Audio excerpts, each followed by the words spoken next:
जैसे कई 15-20 ऐसे बिंदुओं को सरकार ने पहल किया है, जिससे कि मतलब वहाँ ग्रामीण स्तर पर, पंचायत स्तर पर किसान और बेरोजगारों का समस्या का हल हो सके। पंचायत में पैक्स के माध्यम से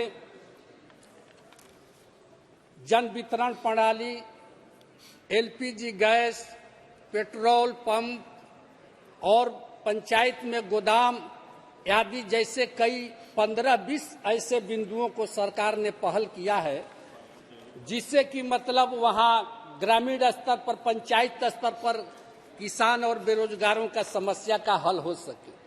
लेकिन महोदय, मैं बता देना चाहते हैं कि आज ये स्थिति है कि करीब 1 साल मंत्रालय ने यह निर्णय लिया, लेकिन जमीन पर पंचायत में पैक्सों के द्वारा अभी तक काम नगण्य स्थिति में है। उस पर अभी तक महोदय पहल नहीं किया जा रहा है।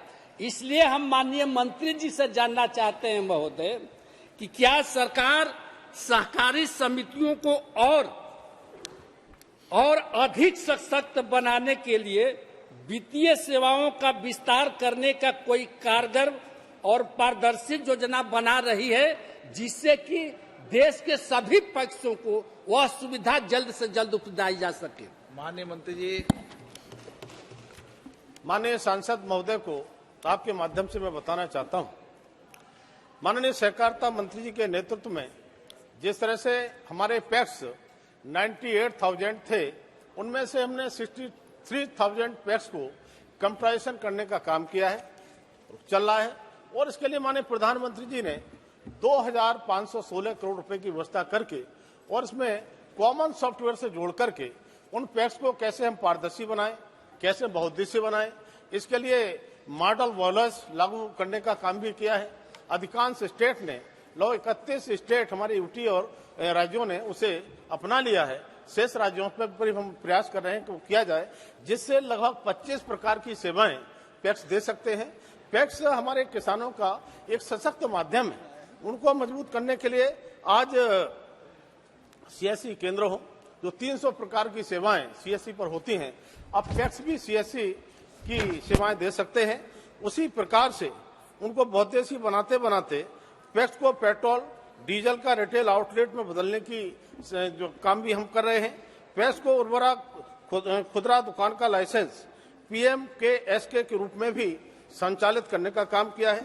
जन औषधि केंद्र, जो माननीय प्रधानमंत्री जी ने अब तक 10,000 पूरे देश में जन औषधि केंद्र खोलने का काम किया है, जिसमें से पैक्स के लिए 2,000 जन औषधि केंद्र खोलने के लिए दिए गए हैं, जिसमें से हमने 1,000 जन औषधि केंद्र जो दिसंबर तक हमारा लक्ष्य था, उसके लिए हम पूरा करने जा रहे हैं और काफी हद तक हमने उसमें सफलता पाई है। साथ ही साथ हर घर नल से जल का वितरण के लिए भी हमने पैक्स में लागू करने का काम किया है और इसी तरह से पैक्स स्तर पर PM कुसुम योजना भी हमने लागू की है। और साथ ही साथ हमारे जो पैक्स FPO का काम नहीं कर सकते थे, अब पैक्स FPO का काम भी कर सकेंगे। इस प्रकार से 25 प्रकार की सेवाएं देकर के पैक्स के माध्यम से हमने किसानों के लिए एक सशक्त माध्यम बनाया है, जिससे पैक्स मजबूत भी होंगे। और साथ ही साथ जिस तरह से मैंने अभी कहा कि 3 मल्टी स्टेट सोसाइटी का निर्माण जो हुआ है, उनमें बीज का और खास तौर से ऑर्गेनिक, इसका जो किसानों के लिए सीधा सीधा फायदा मिलने वाला है, वो पैक्स के माध्यम से और उसका सीधा सीधा लाभ किसानों के लिए पैक्स के माध्यम से मिलेगा। इसलिए माननीय सदस्य को मैं कहना चाहता हूं, माननीय सहकारिता मंत्री के नेतृत्व में लगातार जिस तरह से जो है सहकारिता क्षेत्र में काम हो रहे हैं, और 57 तरह के अभी तक पहल केवल हमने किया ही नहीं है, उनको धरातल पर लाने का काम भी हमने किया है। और निश्चित रूप से आने वाले समय में हम पैक्स को और मजबूत करने का काम करेंगे। और सहकारिता क्षेत्र का जहां तक सवाल मैं कहना चाहता हूं कि माननीय सांसद महोदय से, हमारे पूरे देश के अंदर बहुत सारे ऐसे क्षेत्र थे, ऐसी ग्राम पंचायतें थी जहां पर हमारा कोऑपरेटिव मूवमेंट नहीं था।